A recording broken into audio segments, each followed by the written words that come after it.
What do you know is true without evidence? What are you certain of, right down to your bones, without proof? I watched Flight 93 go down. I would never share that in real life because it's fucking grim and no one would believe you. The geography of the reports are off. I saw it clear as day from Kent State's main campus, Ohio. I didn't know what I was seeing other than I remember thinking, that plane is way too low. We had an aviation college so planes were common, and too big and it's jerking around like how a toddler drives a Power Wheels truck. Millions of children are being raised in the LDS faith are being groomed for sexual abuse both within the church and in the outside world. They are also vulnerable to developing cluster B personality disorders. I can't prove it, there's no data, but I know that I'm not the only one who has been psychologically damaged for life by their black and white thinking.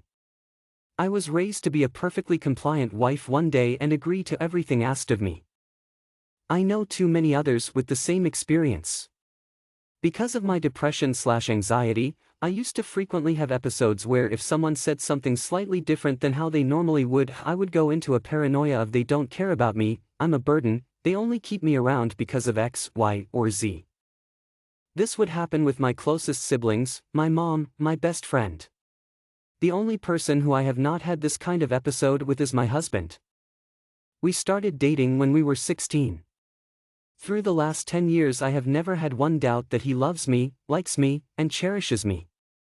We get on each other's nerves all the time and have petty fights, but despite all of that I have never had the paranoia with him. I just know, down to the very core of me, that he loves me and likes me. I am better than what my depression and anxiety disorders tell me I am. Edit, thanks for the silver, gold and 1K up votes. The response for this was a lot bigger than I expected it to be. Those of you who are struggling right now, you can do it. If you need to reach out but aren't ready/don't feel safe to talk to family or friends, I'd recommend searching up charities like Mind and YouTube channels like Psych2Go. More of their older videos, newer ones tend to focus on relationships that focus on trying to improve your mental health by explaining common issues and difficulties that even the most average person can go through, and provide advice on how to navigate these issues. That people are meant to live communally. We come from tribal societies. Everyone today is trying to fill a void and find where they belong.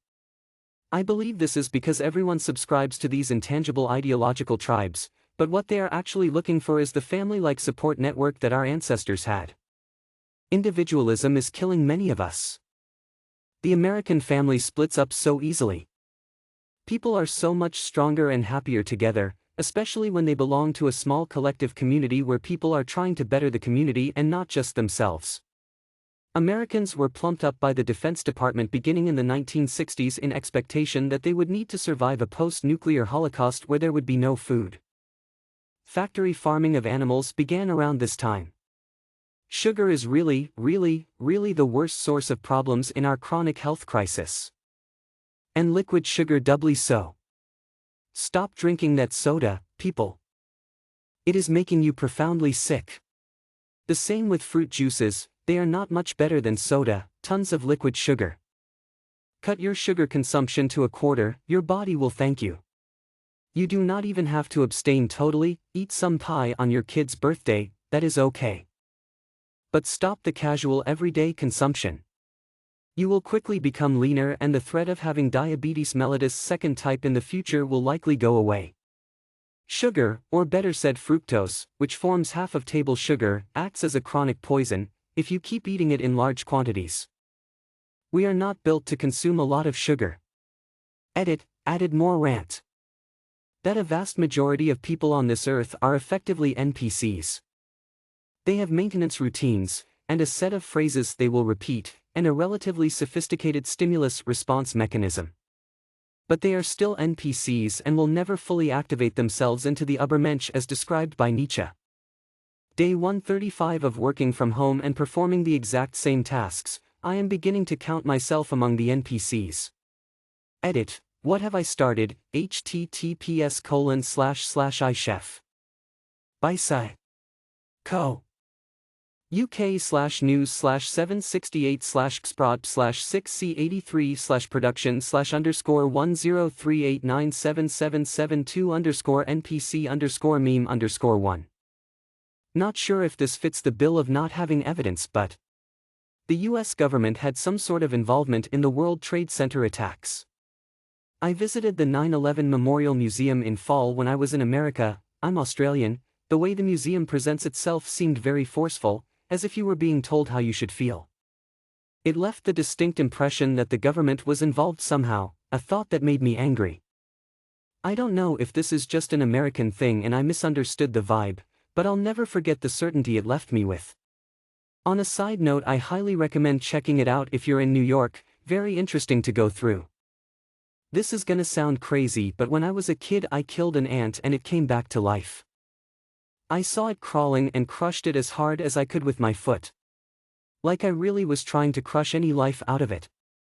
Also scraped my shoe along the floor for extra measure. I then saw it all mangled looking on the floor. Like it must have been dead. I then started feeling really bad about it. Like it was just an innocent little ant crawling around minding its own business. What did I need to kill it for? I was a really sensitive little kid. I felt so bad I started crying. And it came back to life. I watched as it unmangled itself and started crawling around again.